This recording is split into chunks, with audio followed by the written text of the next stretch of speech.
تو توبہ کی تعریف یہ کہ جب بندے کو اس بات کا خیال ہو جائے کہ گناہ جو ہے نا، اللہ کی نافرمانی، وہ میرے درمیان اور پروردگار کے درمیان بہت بڑی رکاوٹ ہے، اسی لیے مجھے اپنے اللہ سے معافی مانگنی ہے، اپنے اللہ سے مجھے کہنا ہے کہ یا اللہ مجھے معاف کر دے۔ اور اللہ تعالیٰ خود قرآن کریم میں کہہ رہے ہیں کہ یا ایہا الذین آمنوا توبوا الی اللہ توبۃ نصوحا، اے ایمان والو اللہ تعالیٰ سے سچی اور پکی توبہ کر لو۔ اور سچی پکی توبہ کیا ہے؟ کہ انسان ایک بار گناہ ہو گیا، اب اللہ سے اس نے کہا کہ یا اللہ اب میں آئندہ اس گناہ کو کبھی نہیں کروں گا۔ پہلی بات تو یہ کہ اس کو بہت زیادہ ندامت و شرمندگی کا احساس ہو کہ میں نے جو یہ کیا ہے یہ غلط کیا اور آئندہ زندگی میں یہ کام نہیں کروں گا۔ دوسری بات، دوسرا احساس یہ ہونا چاہیے کہ یہ بہت بڑا جرم عظیم ہے، رب کریم کی نافرمانی ہے۔ جس کریم رب نے مجھے دنیا کے اندر بھیجا، میں اس کریم رب کی نافرمانی کروں، یہ مجھے زیب نہیں دیتا۔ دوسری بات،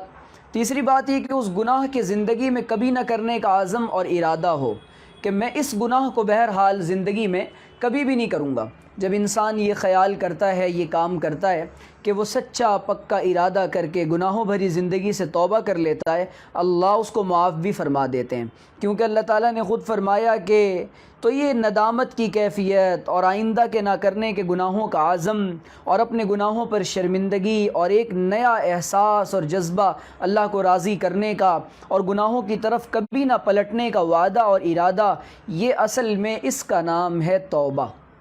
کہ انسان توبہ کر لے اور دوبارہ کبھی گناہوں بھرے راستوں پر یو ٹرن نہ لے، ان راستوں پر کبھی بیک نہ جائے، بلکہ آگے جنت کی منزل کی طرف چلتا ہی جائے اور اپنے قدم کو بڑھاتا ہی چلا جائے، تو اللہ تعالیٰ اس کو معاف فرما دیں گے۔ دوسری بات یہ کہ اللہ تعالیٰ نے جو یہ فرمایا نا کہ تو توبہ کرنے والا مومن، یہ اللہ تعالیٰ کو بہت زیادہ پسند ہے۔ اور جو انسان گناہ کا خیال آتا ہے اور اس کے بعد اس گناہ کو نہیں کرتا، اللہ تعالیٰ اس گناہ کے خیال آنے پر اور گناہ کے نہ کرنے پر بھی اس کو نیکیاں عطا فرماتے ہیں۔ گناہ سے توبہ کا طریقہ کیا ہے؟ حدیث میں آتا ہے، مسلم شریف کی روایت کے الفاظ ہیں، الندم توبۃ، کہ ندامت ہی، شرمندگی ہی اصل میں نام ہے توبہ کا۔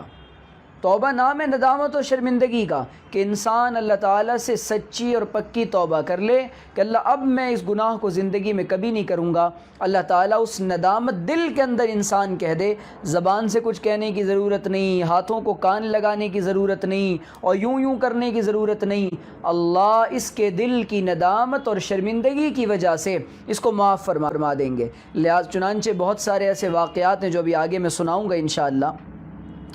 توبہ میں انسان تاخیر کیوں کرتا ہے، لیٹ کیوں کرتا ہے؟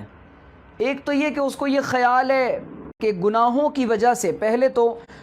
گناہ کرتے کرتے انسان کا جو دل ہے نا یہ سخت اور کالا پڑ جاتا ہے۔ ایک جب انسان گناہ کرتا ہے، حدیث میں آتا ہے، نبی صلی اللہ علیہ وسلم نے فرمایا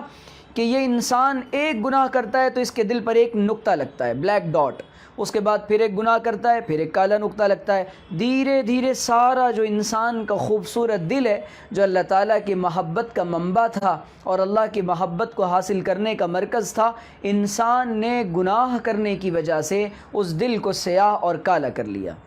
اب یہ توبہ کرتا ہے اللہ سے معاف کرتا ہے، تو توبہ کے آنسو کی وجہ سے اللہ تعالیٰ اس ندامت کے اشکوں کو بہانے کی وجہ سے دل کی گندگیوں کو، دل کی کثافتوں اور میل کو دھل دیتے ہیں۔